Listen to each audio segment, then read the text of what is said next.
નમસ્કાર, હું છું પ્રિયા અને તમે જોઈ રહ્યા છો જનતા કી જાણકારી ન્યૂઝ। નજર કરીએ આજના સમાચારો। અડાજણના કવિ કલાપી ગાર્ડનમાં ગંદા પાણીનો ત્રાસ। સુરતના અડાજણ વિસ્તારમાં આવેલા સુરત મહાનગરપાલિકા સંચાલિત કવિ કલાપી ગાર્ડન ખાતે તળાવમાં ગંદુ અને દૂષિત પાણી ભરાઈ જતા અસહ્ય દુર્ગંધ ફેલાઈ છે, જેના કારણે મોર્નિંગ વોક માટે આવતા સ્થાનિક રહીશોને ભારે હાલાકીનો સામનો કરવો પડી રહ્યો છે। સુરતના અડાજણ વિસ્તારમાં આવેલું કલાપી ગાર્ડન આસપાસના લોકો માટે સવારની કસરત અને વોકિંગ માટેનું મુખ્ય સ્થળ છે। જો કે તળાવમાં ભરાયેલા ગંદા પાણીને કારણે ફેલાતી તીવ્ર દુર્ગંધ એટલી બધી છે કે લોકોને મોઢા પર રૂમાલ બાંધીને ચાલવાની ફરજ પડી રહી છે। આ સમસ્યા અંગે સ્થાનિક જાગૃત નાગરિકોએ સુરત મહાનગરપાલિકા સમક્ષ રજૂઆત કરી છે।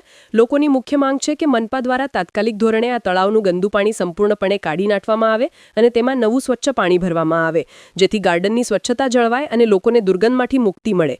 રહીશોએ મનપાને વહેલી તકે આ મામલે પગલાં ભરવા વિનંતી કરી છે। સામાજિક કાર્યકર્તા મહેશભાઈ પટેલે જણાવ્યું હતું કે ડ્રેનેજનું ગંદુ પાણી આઉટલાઇન દ્વારા તળાવની અંદર ઠલવાઈ રહ્યું છે અને ખૂબ જ દુર્ગંધ મારે છે। અહીંયા જે લોકો વોકિંગમાં આવે છે, લોકોથી અહીં વોકિંગ પણ થતું નથી।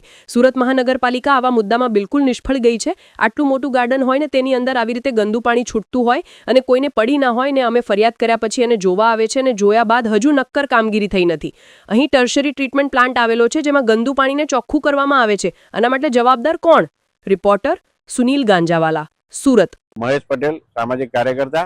અત્યારે આપણે અડાજણ ગામ કવિ કલાપી ગાર્ડનમાં ઊભા છીએ અને અત્યારે ડ્રેનેજનું ગંદુ પાણી આઉટલેટ દ્વારા તળાવની અંદર ઠરવાઈ રહ્યું છે અને એટલું અસહ્ય દુર્ગંધ મારે છે કે જે લોકો વોકિંગમાં આવે છે, અહીંયા ચાલવા આવે છે પોતાની તંદુરસ્તી સારી રાખવા માટે, તે લોકોથી ચલાતું નથી। પાણી વાસ મારે છે, કેવી રીતે તંદુરસ્તી જળવાશે અને કંઈ સમજ નથી પડતી।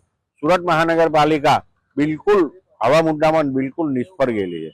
માનો કે આટલું મોટું તળાવ હોય, આટલું મોટું ગાર્ડન હોય અને એની અંદર જ્યારે આ ગંદુ પાણી આવી રીતે છૂટતું હોય અને કોઈને પડી નહીં હોય અને અમે ફરિયાદ કર્યા પછી એને જોવા આવે છે અને જોવા આવીને અમે જોઈએ છે, હજુ વિચારીએ છીએ શું કરવું શું નહીં કરવું। એટલે શું અહીંયા ટર્શરી ટ્રીટમેન્ટ પ્લાન્ટ બી આવેલો છે જે ગંદુ પાણીને ચોખ્ખું કરવાનું, તો કેમ આવી રીતે આવે? શું, કોણ જવાબદાર? લોકોના આરોગ્યની સાથે ચેડા થઈ રહ્યા છે।